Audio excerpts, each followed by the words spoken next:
AP deputy CM Pawan Kalyan power ఏంటో విపక్ష నేతలకు తెలిసొచ్చిందా? పవర్ స్టార్ పవర్ ఏంటో వాళ్లకు ఇప్పుడు అర్థమైందా? అంటే అవుననే సమాధానమే వస్తోంది.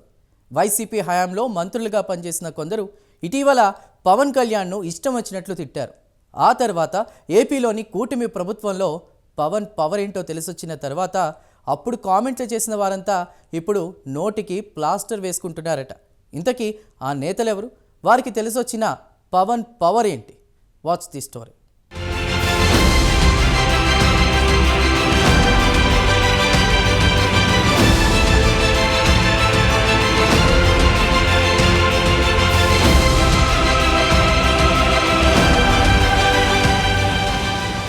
పవన్ అంటే ఓ వ్యక్తి కాదు, తుఫాను అని ప్రధాని నరేంద్ర మోదీ అన్న మాటలు ఇప్పుడు వైసీపీ నేతలకు గుర్తుకు వస్తున్నాయి.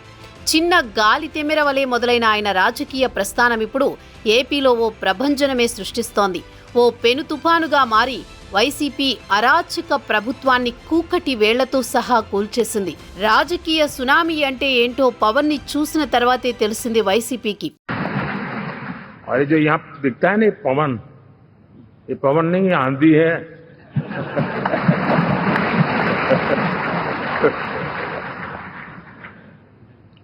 आंध्र ने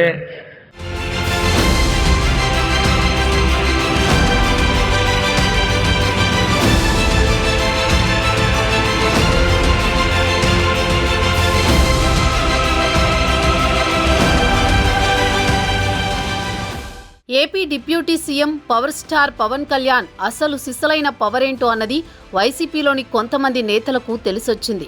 పవన్ పవర్ను చూసి వారి కళ్లకు కమ్ముకున్న బైర్లన్నీ తొలగిపోతున్నాయి. ఈ లిస్టులో ఓ అంబటి రాంబాబు, ఓ గుడివాడ అమర్నాథ్, ఓ కొడాలి నాని ఇలా చెప్పుకుంటూ పోతే ఒకరొకరుగా కలుగులో నుంచి బయటకొస్తున్నారు. గత వైసీపీ హయాంలో వీళ్లంతా మంత్రులుగా పనిచేసిన వాళ్లే. అప్పట్లో జనసేన అధినేత పవన్ కళ్యాణ్ మీద వ్యక్తిగత దూషణలకు దిగినవారే.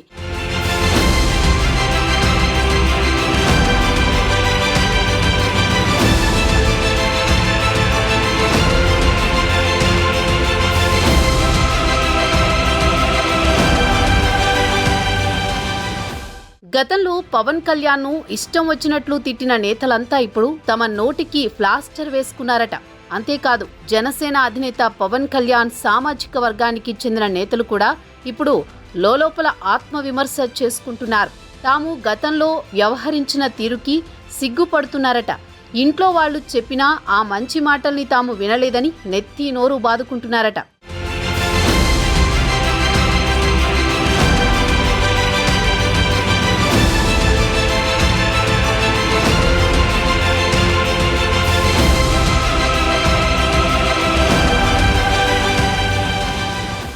ఆంధ్రప్రదేశ్ డిప్యూటీ సీఎంగా బాధ్యతలు నిర్వహిస్తున్న పవన్ కళ్యాణ్ విషయంలో వైసీపీకి చెందిన కొందరు నేతలు ఇప్పుడెందుకు ఆత్మవిమర్శ చేసుకుంటున్నట్టు? ఓటమి నేర్పిన పాఠమా?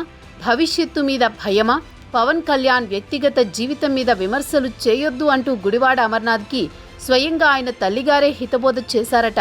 ఎన్నికల సమయంలో తన తల్లి చెప్పినా తాను అప్పట్లో ఆ విషయాన్ని పట్టించుకోకుండా పవన్ కళ్యాణ్ మీద వ్యక్తిగత విమర్శలు చేయడం తప్పేనని ఓ ఇంటర్వ్యూలో అమర్నాథ్ ఒప్పుకున్నారట. పవన్ కళ్యాణ్ మీద వ్యక్తిగత విమర్శలు చేయడం వల్ల రాజకీయంగా నష్టపోయామని అంబటి రాంబాబు అంటున్నారట. కాపు సామాజిక వర్గంలో తాము చులకనైపోయామన్నది అంబటి రాంబాబు ఆలోచన. ఒకరొకరుగా వైసీపీ నేతలు ఇలా తాము చేసిన తప్పులకి లెంపలేసుకున్నట్లు ఆత్మవిమర్శ చేసుకుంటుండడం ఆశ్చర్యకరమే. కానీ నిజంగానే వీళ్లలో మార్పు వచ్చిందని అనుకోవచ్చా అన్న అనుమానాలు ఉన్నాయి.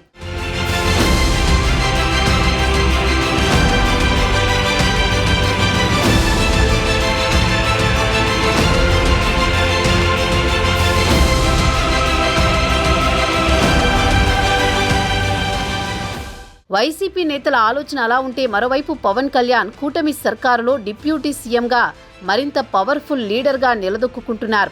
10 ఏళ్ల రాజకీయ ప్రస్థానంలో ఎదురైన చేదు అనుభవాలను గుణపాఠాలుగా తీసుకుని రాటుదేలుతున్నారు. ఇంతకాలం ఎక్కడ తగ్గాలో అక్కడ తగ్గారు. ఇప్పుడు ఎక్కడ నెగ్గాలో అక్కడ నెగ్గే పనిలో ఉన్నారు. 2014 ఒక లెక్క, 2019 మరో లెక్క, 2024 అసలు లెక్క. ఇది పవన్ కళ్యాణ్ లెక్క. అక్షరాలు, అంకెలు, గుణింతాలు అన్నీ పక్కాగా ఉన్నాయో లేదో ఎప్పటికప్పుడు సరిచూసుకుంటూ పవన్ ముందుకు దూసుకు వెళుతున్నారు.